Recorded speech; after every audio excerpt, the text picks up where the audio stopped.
ទាំងអស់គ្នាខ្ញុំមកដឹងថាមានអ្នកអាសាជួយចិត្តមើលអត់ទេមួយរយៈនេះរឿងខ្មែរតែមួយរយៈចុងក្រោយនេះគឺខ្ញុំជួយចិត្តទៅមើលរឿងខ្មែរច្រើនមែនតើហើយខ្ញុំក៏ឃើញការផ្ទុះនៅលើ Facebook អី rating អីក៏ល្អច្រើនដែរហើយខ្ញុំតែចាប់អារម្មណ៍រឿងមួយក្រោយនេះហើយរឿងហ្នឹងគឺនិយាយពាក់ព័ន្ធជាមួយនឹងអ្នកកសែតខ្ញុំអត់ប្រាប់ថារឿងអីទេហើយចាំទៅ search មើលខ្លួនឯងទៅដល់ពេលចូលមើល comment ម៉ែអ្នក rating សិតតែ account ខ្មោចហើយពេលខ្លះ account ឈ្មោះផ្សេងគ្នាតែ profile រូបតែមួយហើយមក comment ធ្វើដូចបានតែមើលមែនតើអញ្ចឹង rating 6/10 5/10ព្រឹងនេះល្អមើលមកជុំព្រឹងនេះមកមើលបានអីចឹងខ្ញុំដល់ពេលអញ្ចឹងខ្ញុំបាក់ទឹកចិត្តហ្មងថារឿងដល់ថ្នាក់បោកអ្នកមើលដល់ថ្នាក់ហ្នឹងបើអ្នកគ្នាអត់ដឹងថាអូអត់បានចុចមើល profile គិតថាអ្នកហ្នឹងមនុស្សទៅមើលមែនតើឧទាហរណ៍ឃើញអ្នកគេ rate ឲ្យល្អច្រើនក្នុងហ្នឹងMMO មែនតែគេជួលដាក់ឲ្យអ្នកខ្លះ rate ទាបតែអ្នក rate ទាបហ្នឹងលើប្រហែលអ្នកទេ rate ភាគច្រើនគឺ rate ខ្ពស់អញ្ចឹងដល់ពេលដែលគេឃើញអូពីច្រើនអ្នកទៅមើលក៏គេថាល្អមើលដែរអញ្ចឹងក៏គេទៅមើលតាមហើយគេអត់បានចុចមើលលើ profile អ្នក rate ហ្នឹងទេនៅក្នុង comment ណានៅក្នុង trailer comment ណាដល់ពេលចូលមើលមកអើយលោកព្រះបង្កើតភ្លាមគឺមានបានធ្វើអីទេ account គេគឺមានផុសអីទាំងអស់សម្រាប់តែយកមក comment អញ្ចឹងទេខ្ញុំអត់នឹកស្មានថារឿងស្រុកខ្មែរយើងឥឡូវដល់កម្រិតហ្នឹងដល់ថ្នាក់យើងបោកប្រាស់អ្នកមើលហ្នឹងបោកប្រាស់ទំនុកចិត្តអាសាច់រឿងយើងវាអត់ល្អហើយយើងទៅធ្វើអញ្ចឹងទេវាធ្វើឲ្យលើកក្រោយគេលែងចង់ទៅមើលរឿងខ្មែរយើងមកធ្វើអញ្ចឹងខ្ញុំអត់យល់អត់ដឹងថាលោកព្រះណាអ្នកហៅកំណត់ឃើញអាជួល MMO មកឲ្យជួយ comment ថារឿងឬក៏ review ឬក៏ rate រឿងខ្ញុំអត់យល់ហើយកំណត់ហ្នឹងយកមក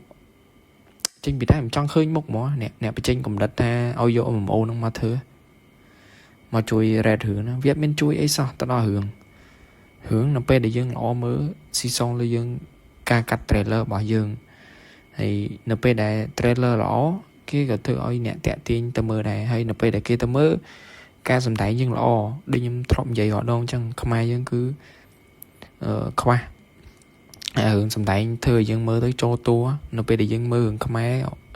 ភាគច្រើនហ្មងគឺយើងមើលទៅដូចយើងកំពុងតែមើលរឿងយើងមិនមែនជាមើលអីដែរជារបស់ពិតហើយយល់អត់យើងដាក់ចិត្តទៅក្នុងហ្នឹងនៅពេលដែលតួអង្គពងយំបបាក់ចិត្តមានបញ្ហាក្នុងគ្រួសារនៅពេលដែលយើងមើលទៅយើងដកមានអារម្មណ៍ថាតួអង្គហ្នឹងគឺពិតជាកំពុងតែបបាក់ចិត្តមែនតើតែនៅពេលដែលមើលរឿងខ្មែរភាគច្រើនគឺមើលទៅតួអង្គហ្នឹងមិនបបាក់ចិត្តទេគឺតួអង្គហ្នឹងសម្ដែងយើងមើលមកអញ្ចឹងសូម្បីតែពាក្យនិយាយសូម្បីតែកាយវិការអញ្ចឹងយើងគួរតែអាប់ដេតអាហ្នឹងអញ្ចឹងនៅពេលដែលគេតាក់ទាញ trailer ហើយនៅពេលដែលគេទៅមើលគឺអាចំណុចហ្នឹងយើង improve យើងមិនបាច់ត improve សាច់រឿងក៏បានដែរយើង improve ឲ្យតែបានប៉ុណ្្នឹងសិនទៅហើយយើងចាប់ដើមសាច់រឿងម្ដងបន្តិចទៅមុខទៀតអាហ្នឹងអ្នកមើលគេទៅខ្លួនឯងយើងមិនបាច់ទៅយក MMO មកធ្វើអញ្ចឹងវាអត់មានជួយស្អីទេនិយាយទៅវាមានតែជួយបំផ្លាញវិញទេនៅពេលដែលយើងយក MMO មកដាក់ឲ្យជួយ rate ហើយដើម្បីបោកអ្នកមើលឲ្យទៅមើលអញ្ចឹងវាអត់មានមកប្រយោជន៍ស្អីទេហើយមួយទៀតអារឿងគេរិះគន់អត់បានខ្ញុំអត់យល់ថាមូលហេតុអីបាននៅពេលដែលយើងបញ្ចេញមតិរឿងហ្នឹងថាល្អមើលឬក៏មិនល្អមើលតើយើងធ្លាប់ដឹកនាំរឿងបើខ្លាំងឲ្យទៅធ្វើខ្លួនឯងទៅអញ្ចឹងអត់ឲ្យខ្ញុំបញ្ចេញមតិមិនបាច់កុំឲ្យខ្ញុំទៅមើលបង្កើតរឿងមកមើលតែខ្លួនឯងមកទៅយើងបង្កើតរឿងមកដើម្បីឲ្យទស្សនិកជនទៅមើលអញ្ចឹងនៅពេលដែលទស្សនិកជន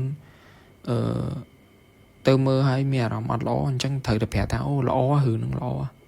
ទៅមើលទៅមិនខុសទេរឿងហ្នឹងយើងមើលចូលតែគ្នាយើងអ្នកនិពន្ធប្រហែលអ្នកហ្នឹងពេលខ្លះតួសម្ដែងខ្ញុំសង្ស័យមើលអត់ល្អមើលផងតួសម្ដែងចេះទ្រាំទៅមើលទៅដោយសារតែគេជួលយើងត្រូវព្យាយាម improve អាហ្នឹងកុំឲ្យតែរិះគន់តែជេរតួសម្ដែងឬក៏ទៅប្រតិកម្ម